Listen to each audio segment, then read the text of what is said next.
আসসালামু আলাইকুম। আমার পেছনে কম্পিউটার স্ক্রিনে যে জিনিসটা আপনারা দেখতে পাচ্ছেন সেটা ফুললি একটা বকওয়াজ জিনিস ছিল, তাই না? অনেকেই এটাকে বকওয়াজ মনে করতেছেন, বাট আমি আমার পয়েন্ট অফ ভিউ থেকে এটাকে ওরকম কিছু মনে করতেছি না। ইনফ্যাক্ট এইটার মধ্যে আমি একটা ডিপ থট খুঁজে পাচ্ছি।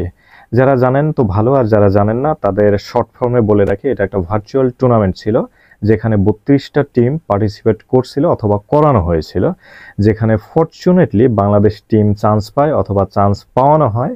অ্যান্ড আনফর্চুনেটলি বাংলাদেশ আর্জেন্টিনার মতো টিমকে বিট করে ফেলে। দেখেন আর্জেন্টিনার যে ফ্ল্যাগ এটা ইনঅ্যাক্টিভ দেখাচ্ছে। এই যে অনলাইন টুর্নামেন্ট, এটার যে মাস্টার মাইন্ড বা অর্গানাইজার ট্রান্সফারমার্ক নামের একটা পেজ, ফেসবুক পেজ, তারা এটা পরিচালনা করে। আমি জানি না এই পেজটার আসলে অর্গানাইজার কারা, কোত্থেকে এটা অর্গানাইজ করা হয়। কেউ বলতেছে আমেরিকা থেকে, কেউ বলতেছে ইউরোপ থেকে। আপনারা যদি কেউ জানেন আমাকে একটু জানায়েন। যাই হোক, মূল কথায় আসি। এই পেজটা যখন অ্যালাউ করে, মানে ডিক্লার করে অ্যাকচুয়ালি বাংলাদেশকে চ্যাম্পিয়ন হিসেবে, আসলেই বাংলাদেশ চ্যাম্পিয়ন হয়। ডিক্লার করার পরে বাংলাদেশের ভালো ভালো টেলিভিশন চ্যানেল এটাকে কভার করে, বড় বড় পত্রিকা এটাকে নিয়ে লেখে, অনেক পার্সোনাল কন্টেন্ট ক্রিয়েটর এটাকে নিয়ে ভিডিও তৈরি করে, স্ট্যাটাস লেখে। কিন্তু যতগুলো স্ট্যাটাস বা কন্টেন্ট দেখলাম, মানে টেলিভিশন চ্যানেল বাদে, সবগুলা না, মানে মেজর পার্সেন্ট তারা একটু নেগেটিভিটি ছড়াইছে। মানে তাদের অনেকের কথা হচ্ছে যে ফেসবুকে আসলে তো বাংলাদেশের মানুষের কাম নাই, কাজ নাই, এই জন্য আসলে চ্যাম্পিয়ন করছে। মানে বাংলাদেশের মানুষের তো ওইরকম সময়ের ভ্যালু নাই অ্যাকচুয়ালি। এটা হতেই পারে। কেউ কেউ আবার বলতেছে ভার্চুয়ালিটি আর রিয়েলিটির মধ্যে অনেক ডিফারেন্স আছে, এই জন্য চ্যাম্পিয়ন হতেই পারে। বাট আমার যেই ডিপ থট, আমি এই ব্যাপারটাকে একটু অন্যভাবে দেখতেছি। একটা জিনিস খেয়াল করেন, পেছনে দেখেন, এখানে বাংলাদেশের পতাকা, নিচে আর্জেন্টিনা পতাকা। বাংলাদেশ আর্জেন্টিনাকে বিট করছে, হোক সেটা ভার্চুয়ালি। এই ব্যাপারটা আপনাদের বুঝতে হবে। আমরা বাঙালি, আমাদের কাছে সবচাইতে প্রথমে যে দেশ, এটার প্রমাণ আরো একবার হয়ে গেল। যতই ভার্চুয়ালিটি হোক, 1971 সালে বাঙালির কাছে বাংলাদেশ সবচেয়ে উপরে ছিল। বাকি সব বাদ দিয়ে 2024 সালে বাঙালির কাছে বাংলাদেশ সবচেয়ে উপরে ছিল। আপনি বর্ডার লাইনের কথা যদি বলেন, সেখানে বিডিআর বা বিজেপি ওদেরকে আমাদের জনগণ বসায় রেখে তারপরে জনগণ চলে যায় দেশ স্বাধীন করতে। ব্যাপারটা এরকম। তো বাঙালির কাছে সবকিছুর ঊর্ধ্বে যে আসলে দেশ, এইটার একটা মস্ত বড় প্রমাণ, মস্ত বড়, মানে এটা একটা ওয়ার্ল্ড ওয়াইড এক্সাম্পল।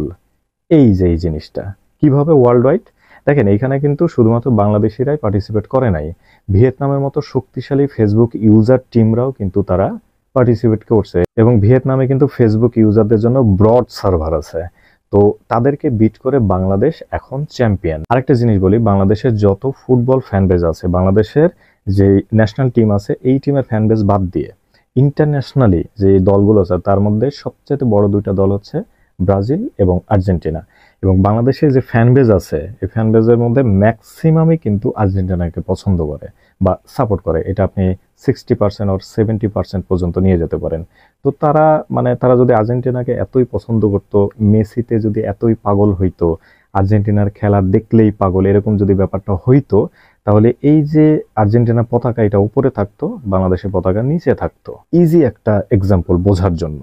এতই যদি আমরা ফুটবল পাগল হইতাম। কিন্তু ফুটবলের আগে আমাদের দেশ, আগে আমাদের দেশের প্রশ্ন যখনই আসবে, সেই জায়গায় যে আমরা বাঙালি বাংলাদেশকে রিপ্রেজেন্ট করার জন্য ব্যস্ত হয়ে পড়ি, এইটা আরেকবার প্রমাণ হয়ে গেল। এখন অনেকেই যারা বলতেছে এটা একটা বকওয়াজ, মানে ভার্চুয়ালি এটা তো হতেই পারে না। যখন আপনি এই ধরনের নিউজটা পাচ্ছেন, যখন আপনি সাপোর্ট করার জন্য যাচ্ছেন, you are already wasting your time. ওই পেজে আপনাকে যেতে হচ্ছে, তারপরে স্পেসিফিক এই ধরনের পেজটা আপনাকে খুঁজে বের করতে হচ্ছে, কারণ ওই পেজটা শুধুমাত্র এইটা নিয়ে পড়ে নাই, আরো অনেকগুলো খেলার তারা ইয়ে করতেছে। তো বাংলাদেশের এই পেজটাকে খুঁজে বের করা, তারপরে রিয়্যাক্ট করা, তারপরে আরো গ্রুপের মধ্যে এটাকে সেন্ড করা, এই যে একটা ফ্যান বেস তৈরি করা বাংলাদেশের জন্য, এটাই হচ্ছে আমার ডিপ থট। বাংলাদেশিদের কাছে আর্জেন্টিনা বলেন, ব্রাজিল বলেন, ইন্ডিয়া বলেন, অস্ট্রেলিয়া বলেন, ক্রিকেট বলেন, ফুটবল বলেন, যাই বলেন, বাংলাদেশের স্বার্থ যেখানে জড়িত, সেখানে বাঙালিরা বাংলাদেশকেই সাপোর্ট করবে। ডেফিনেটলি এটা আমার অ্যানালাইসিস। আপনি এই ব্যাপারটাকে কিভাবে দেখতেছেন, এবং যারা নেগেটিভিটি ছড়াচ্ছে তাদেরকে কি বলতেছেন, ইচ্ছা করলে আমার কমেন্ট বক্সে এসে বলতে পারেন। দেখা হচ্ছে পরবর্তী ভিডিওতে। খোদা হাফেজ।